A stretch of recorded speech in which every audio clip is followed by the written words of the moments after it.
Welcome to Next in Tech, an S&P Global Market Intelligence podcast where the world of emerging tech lives. I'm your host, Eric Hanselman, Chief Analyst for Industry and Company Data at S&P Global Market Intelligence. And today, we're going to be looking at what the team expects to see at the RSA Security Conference that's coming up in San Francisco. And joining me to discuss all that will be on display are Scott Crawford, Dan Kennedy, and Garrett Bekker. Welcome back to the podcast, all three of you. Thank you, Eric. Always a pleasure. Yeah, thank you, Eric. Congratulations on the success of this, because I was thinking about the first one a couple of years ago I did with you, and where that truck was outside my window making all kinds of noise. And it's amazing how big this has gotten in the interim. Hey, it's the guests that make the success. So, yep. And to your point, I think on the last time you're on, I still don't have a repeat offender jacket yet. I got to work on that. Oh, that's right. Yeah, I wanted the SNL 5-timers. Yeah, exactly. Since it's S&P, it would have to be a vest, a 5-timers vest. Got to have the financial bro vest. So got to be vested. So we can't do Patagonia anymore. And Garrett, welcome back to you as well. Thank you. And by the way, Dan, I see your truck and I raise you a landscaper who's right outside my window right now. Back and forth off of me. But yeah, thanks for having me back. I can't remember if this is the second or third time or more, but one of my favorite parts of the whole RSA process is doing this podcast. So too many to remember. That's a good thing. Well, this year, as we're looking ahead, it has been an interesting and tumultuous year in the security world. There's been a lot that's been going on. I guess maybe to sort of set the stage, start out with some of the basics in terms of where we think things are headed and some of the big trends. If we look, of course, the thing that I think maybe overshadows a lot of what we're seeing is Google's acquisition of Wiz for all of $32 billion. And that certainly is, I think, one of the headline pieces. But what else is going on for you guys? And well, maybe we'll start off and what your thoughts are around that. Well, I'll jump into that because that cuts across a couple of areas that are near and dear to my heart. Google making the largest, of course, pending the close, but the largest acquisition in cybersecurity, really by far up to this point, $32 billion in cash for Wiz. Interesting factor there, that we see from our point of view is I know that our audience has seen us talk a lot about this concept that we've been putting forward for the last couple of years about the idea not just of security platforms, but the centers of gravity around which security platforms seem to be gathering. And we've seen 6 of these that really kind of stand out. There are arguably more than that, but the ones that seem to really be most obvious around security operations, security for cloud-native applications, vulnerability and exposure management, network access, of course, secure remote network access, which you're very familiar with, Eric, around the idea of the Secure Access Service Edge or Security Service Edge. Human technology interaction is one that we've called identified, and that revolves primarily around things like email security, where people interact with technology, but also at the network edge through the browser and so on. And of course, around identity, and Garrett's been talking about this for a while, about the evolution of identity platforms. The Wiz deal is significant because it really does emphasize the synergies between not just platforms for security operations, for being able to have visibility into what types of threats your organization is dealing with and responding to those, but the fact that so much of IT is being deployed in cloud-native environments and not just with cloud service providers. Wiz has had a pretty spectacular run in just the very few years that it's been in existence. And of course, that's attracted a lot of attention as a center of gravity in its own right. So this deal introduces an opportunity to converge 2 of those. And it's not the first time we've seen that. A lot of the other security platform vendors have been embracing security for cloud native as well. But Dan, I know you've been taking a look at this space also. And there's some, how far left do you shift with these largely operational tools? It's been an issue I know that you've had a few things to say about. Yeah, I mean, it's a fair point, right? We think of Wiz, I tend to think of CNAP, but there's also Wiz Code, which is an AppSec piece, and cloud detection and response. A lot of my thoughts, unsurprisingly, are led by users. I sort of live and breathe our Voice of the Enterprise information security, which we started in 2015 and enjoys its 10th wonderful year. Shameless plug, but Congratulations. Yeah, indeed. but it is one of the longest studies, end user studies in information security available to the market. And, they told us last year pretty clearly that the top cloud security pain point was managing proprietary stacks at different hyperscalers. And for an enterprise of scale, and we know this from the corresponding Vote Cloud study, a lot of enterprises of any scale have a primary cloud, but then have a second and third and possibly more clouds depending on business need. So to have people sort of clearly tell us, hey, we're having a very hard time, cloud security skills are the toughest skills to staff for. And we know that from end users as well in organizational behavior study. So to then ask security teams, okay, manage 3 different stacks across hyperscalers, security concerns, and do it with the toughest position to staff for in SecOps is an impossible dilemma. So it doesn't surprise me that a lot of the justification around Wiz and acquiring Wiz is multi-cloud security management. Now, the question for me becomes, okay, now they're going to be closely aligned with one of the hyperscalers. Does that allow that key use case to remain? I think it does. I mean, when I look at things like cloud marketplaces, I'm hearing plenty that people are acquiring licenses in AWS Marketplace for other cloud providers and even on-premises licenses at this point. So, unsurprisingly, if the tool works, people will use it. So I think just going to jump in real quick too, Dan. It's a great point. It just reminded me of, though, you may remember this when we first started covering cloud security, like almost 10 years ago. One of the key questions I remember getting all the time. Well, it's just AWS will just do this eventually, right? And Microsoft Azure will have all this stuff natively, and we're not going to need these third-party security vendors anymore because all the hyperscalers will just do it all themselves. And it seems like it hasn't quite played out that way. Yeah, there's seems to be 32 billion reasons why that didn't pan out that way. Someone values that for sure. Well, and I guess we get into this question of what does that broader suite actually look like? And what we get back into the whole, Scott, you mentioned, shift towards platforms. Does this mean that best of breed has gone the way of all things? It seems like we've constantly had this push-pull of organizations that want to be able to build out the best capabilities they've got, and those that are sort of looking towards the one-size-fits-all way of actually managing it. And again, if we're in an environment where staffing is a problem, where we've got to start thinking about how many different screens we're leveraging, suddenly platform starts to look kind of attractive, even if it is only the good enough play. Or I don't know, where do we head with that? We have research that points to, of course, the investment in a single vendor, which is often common with a platform vendor. What percentage of your investment do you make in an individual vendor?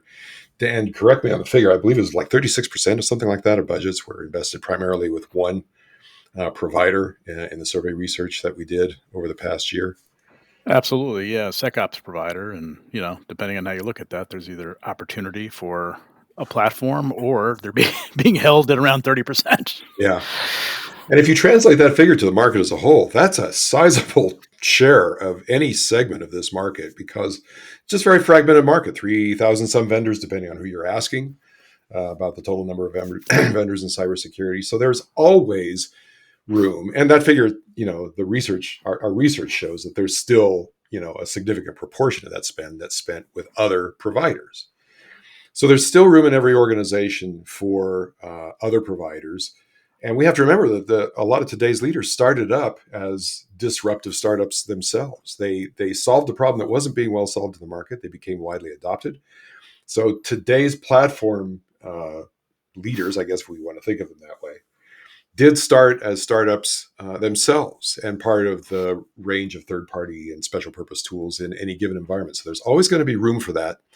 As the threat landscape changes, as attacker tactics change, as requirements for managing security change as well. And so this is kind of getting back to, Wiz and the idea of third-party tools for securing cloud-native applications, there remains this need for, this is great coming from the provider, but we still need a third-party point of view on this. And we also need rationalization across our investments.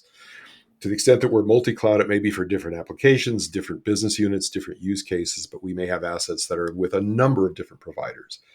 So on the one hand, having tools that do consolidate that for a customer, that reduces their burden and the complexity of management, but also to accommodate those additional tools that are needed in any one environment. Those are still going to be with us.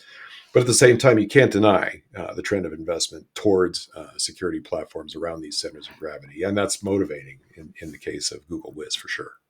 It's a powerful example. Just to jump in, I have to assume you're talking a little bit about Palo Alto Networks here. You put a name to it, and it's just we're, all four of us have been around long enough to remember how disruptive the next-gen / application-aware firewall was, and the positioning of that at the time. That you may need that in addition to your static firewall, and then over time you probably only need this.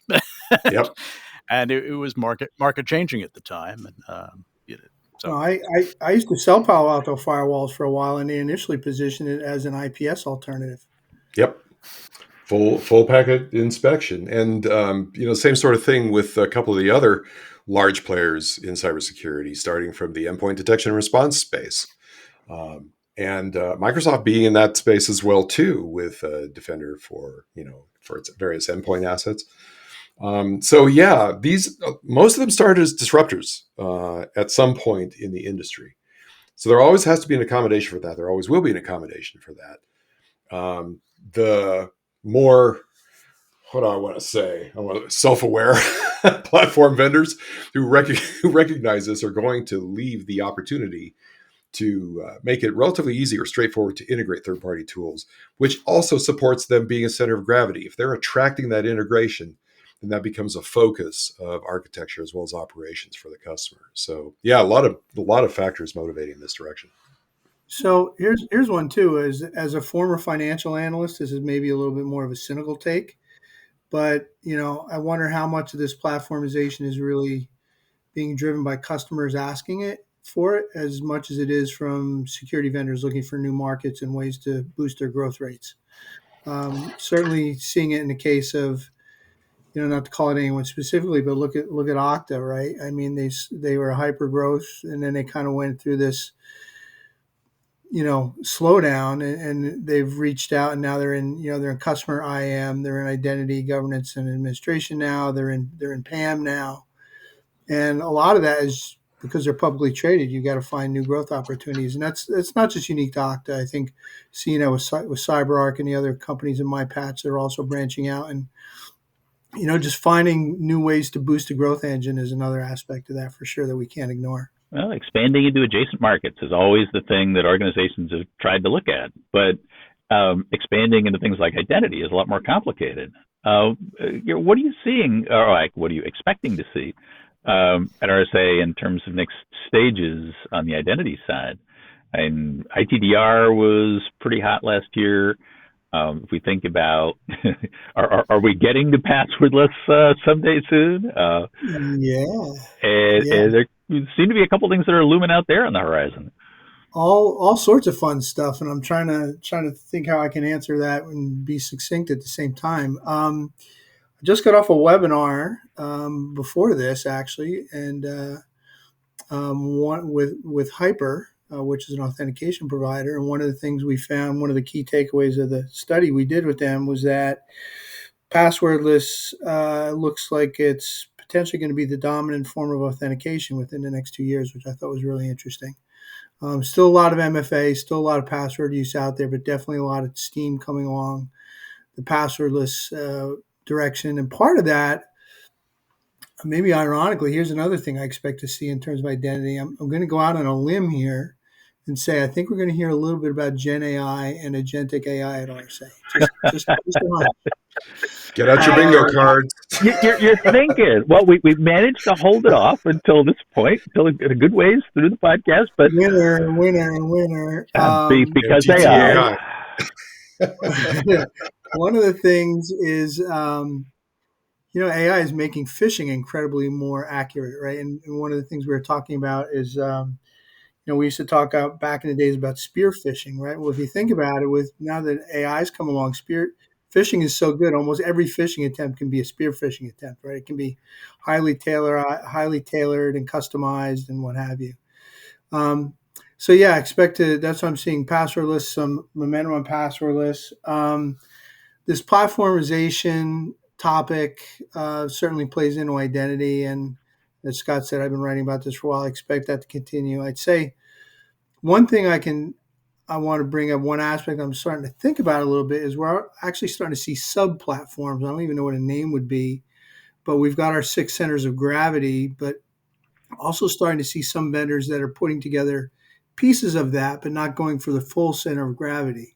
So I don't know if they'll eventually roll up, but somebody who will roll up 2 or 3 different, say, parts of the identity stack without rolling up all 5 or 6. Well, Scott, does that speak to you what you were talking about in terms of being able to ensure that if you are going to platforms that you've got the tools, or that you got the ability to keep it open to other tools? Is that sort of where that heads? You build a big enough piece, and hopefully you attract enough other players to the platform. Yeah, that's this whole center of gravity thesis kind of originated with, okay, if it's not, there's not one ring to rule them all. I mean, people do have ambitions in that direction. A couple of the vendors we've already mentioned in this discussion clearly already have that in view. But we see them gathering around specific areas of focus where, the gravity itself attracts a greater mass around that center. Similarly, when it comes to opportunities for them to expand, there's expanding to new opportunities like Garrett was talking about, like you were alluding to, Eric. There's also paths that look like they would be more favorable for connecting the centers of gravity themselves. I mean, we just talked about the synergies between security operations and cloud native, particularly now that we have more technology that serves the field of cloud threat detection and response. But just to extend the discussion with identity a little bit, one of the key areas where we see identity expanding into other areas, and coming back to the buzzword du jour, of course, and everybody, please make sure to bring your bingo cards to RSA. You will be blacked out before you get through your first full day there. But all of the discussion around agentic AI, so there, now we've said it. But one of the key things about agents is that if they operate, they can either operate as assistants within the privileges of a given user or person that they're assisting, but the intent there is clearly that they should have some autonomy at some point, be able to emulate reasoning, make decisions, take actions, use tools, while maintaining this contextual memory about what they're doing that helps inform them. Those are all attributes of something that operates with a fair degree of autonomy. And if they operate autonomously, what is their identity? What, on a more practical basis, what are they, how can you authenticate them, first of all? Secondly, what are they authorized to do? What kind of privileges do they have to operate? And how accountable are they? How can you account for their actions, audit them, control them to the extent that you can use identity and access controls to do so? But also, who's responsible for their actions? If they're truly autonomous, where does it land when someone takes responsibility, has to take responsibility for their actions? So identity in this more agentic world also dovetails a lot with Garrett, with what you've been seeing around things like non-human identity. And you have some interesting data points on that too. There we go. Dave, I'm afraid I can't do that, Dave. Poor Dave. Yes, machine identity. That was the one I was going to go to. And yeah, you can make an argument that, AI agents they've got some human-like qualities to the extent that they're born, they have a usefulness, and then they expire. So it means they're prone to potentially a life cycle management issue. The other issue is just a scalability issue with machine or non-human identity. And by the way, that's a fair amount of controversy in the industry right now, which is the preferred term. But, I think CyberArk was one who put out some data last year. They're saying the number of machine identities outnumber humans 45-1. And I think they've recently upgraded that to something like 80 or 90-1. So it's a massive problem. And yeah, it's going to be a big focus of my research this year. And I'm sure you're going to hear a lot about it at RSA. And to your point, Scott, that, the agentic AI is potentially going to be a really big driver of the whole machine identity opportunity. There are going to be agents just about everywhere. There will be quite a proliferation of them. And even within security, I think the most obvious use case that we've seen so far is in security operations with threat detection, helping analysts recognize the nature of a threat or of an attack, helping them respond, improving automation. But that's not the only place where we can expect to see agents in security. I mean, Garrett, even in identity, talk about identity governance processes. And the validation of those of identity through those processes. Automation stands to play a pretty strong role there. Dan, in terms of automating application security testing or software security testing, similarly there. Generative AI already creates code. Why can it not also assess code and use tools to do that? So we're going to see it, everywhere in security, and it's only a matter of time before we start to see that proliferation. Yeah, I mean, I have to imagine there are some identity areas, identity governance you mentioned, access reviews, maintenance of least privilege. These are long-held areas where people don't enjoy the labor in that area, and agentic AI has a real opportunity to make changes. I think similar to the discussion right now in application security, and we have the amusing situation where the AI is peer reviewing the AI's code in a lot of these solutions. Who's watching the watcher? Do we? Yeah, and you have this human in the loop concept. So you have the AI saying, you know what, we've identified thousands of SQL injections in this legacy code base, and this is the solution we recommend. And then it has the human in the loop, and then the human saying, yeah, approve, approve, approve. And then some of these solutions are saying, you know what, you've approved the same solution 10 times. Can we go ahead and just apply this in the 1,400 places where this is happening? And further than that, when a person introduces this mistake in the future, can we just correct it? And so you're going to, especially in security, have this interesting period. I'll call it the human in the loop period. That's going to give people comfort with AI. And then it's going to sort of potentially fade, where we say, you know what, some of the stuff can be handled by the agents, and it's going to be interesting. I mean, some of the agents they have now can sort of go through a Jira list and start knocking out easy bug fixes, and then just kind of present to somebody and say, hey, this was the problem. This is the suggested pull request. Go ahead and approve it. And I have to imagine we're having that conversation now. We're probably a year or two away from it saying, you know what, for these types of pull requests, just go ahead and make the change. It's similar to other things we've done in security around automation, right? It's sort of like alert, but don't block. And then somewhere down the road, you switch it to block. And we've seen that in every major and several minor technology disruptions throughout my career in IT, that's for sure. I mean, you go back to the early days of cloud, and we have our own data that we've been tracking over the years about this. Very, very few people at the outset were willing to commit mission critical applications to a cloud environment, or to cloud native, as we call it today, or to a cloud service provider. And that gradually changed over time. And now there's this not just acceptance, but expectation that you're going to be serving a lot of mission critical functionality from the cloud, not least being how essential those environments are to the development and deployment of artificial intelligence. So yeah, there's been this progression of, I don't know, or don't do it at all. And then gradual, experimentation, increasing acceptance to the point where it becomes the de facto norm. And I fully expect that's going to be the case with agentic functionality and whatever follows it along the way to wherever we're going on this AI journey. Garrett raised a point about business email compromise and phishing. And that's probably one of the most, so a little reminder that generative AI benefits everyone, not just defenders. Right. But that was probably one of the most interesting data points. And I threw it up on LinkedIn maybe 2 weeks ago and got some reaction to it. And that was the level of concern that generative AI brings to business email compromise. And so we generally, surveying security leaders. And a year ago, the level of concern in aggregate was very low. I'm not concerned about this. And the results completely 180'd in a year too. We are very concerned about this. Yeah, they've seen the evidence. They've seen the examples. Yeah, one of the most dramatic changes I've seen in industry in terms of generative AI is that kind of simple use case, which everyone anticipated and has now come to fruition.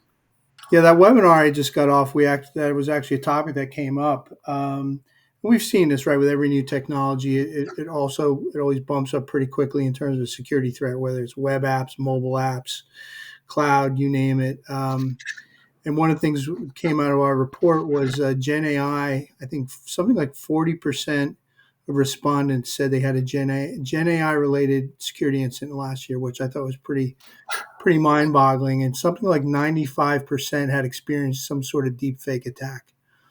So that jumped out at me as just how insanely, and again, a lot of this is being manifest in, guess what, good old email and phishing attacks. So coming back to the lowest common denominator. I guess it's one of those things we think about where this whole transition is headed. There's certainly a lot to cover. We do exist in an interesting world in which we've had some level of AI for a while, because back in the days of unsupervised learning in security applications, a lot that we've been doing there. But I guess we'll have to see where this is headed. One thing I wanted to touch on before we wrap today is to let listeners know that we'll be back doing our annual Wednesday morning security breakfast. So if you haven't signed up, get in touch with your 451 S&P representative. We want to give a quick preview of what we're going to be talking about. Yeah, sure. I mean, a lot of what we discussed already on this recording now, but a lot of what we're going to, I mean, security is so broad, it's really difficult to encapsulate the key things we want to communicate to our audience within roughly an hour, depending on the patience and generosity of our audience. But, as far as a key theme, there are 5 key points that came out of the top information security pain points in the research Dan has done around our Voice of the Enterprise survey research. Top 3 are cloud security, data privacy, generative AI, all of them very closely related to one another. There's dependencies between all 3 of those that affect each other. And then the next 2, threat detection and the implementation of artificial intelligence and machine learning being the next. So not just security for AI, but AI for security, as we've been discussing here with the evolution of agentic AI in security technology. So that'll be the centerpiece. We'll also be talking about trends in mergers and acquisitions in cybersecurity with our research director, Brennan Daly, who runs our M&A knowledge base practice. We'll be having a focus session on data security and privacy featuring Paige Bartley and Justin Lamb with our analyst team here. And a look ahead as well, too. I mean, security's had a pretty good year up through, if you track the performance of the public companies up through February. But just in the last few weeks and in the last few days, for that matter, a certain amount of uncertainty has been introduced not only in cybersecurity, but in the broader market. So we'll have some discussion of that as well, too. We do think that some of the disruptions that we've been seeing lately are going to play out in the evolution of some key markets in cybersecurity, like vulnerability management, which is being discussed this week, as a matter of fact, within the industry. So a lot to talk about at our breakfast. And invite our listeners to sign up and hope to see you there. Well, this has been great. We'll have to follow up afterwards, see whether or not a lot of our thoughts about this have come to fruition and see where this shakes out. But it has been great having you all back, but we are at time. So thanks for being back. Well, hey, Eric, thanks. This is great. I enjoyed it as always, and looking forward to the show. Yeah, thank you, Eric. And hopefully we'll see some folks at the breakfast. Always a pleasure, Eric. And really look forward to the conference and seeing friends old and new. And hopefully we will see our listeners there. That is it for this episode of Next in Tech. Thanks to our audience for staying with us, and thanks to our production team, including Sophie Carr for On Mediation, Kira Smith, and Adam Kowalski on the marketing and events teams. I hope you'll join us for our next episode, where we're going to be looking at technology in sport, and we'll be actually digging into rugby and everything that wraps around that from both the media and technology side. I hope you join us then, because there is always something next in tech.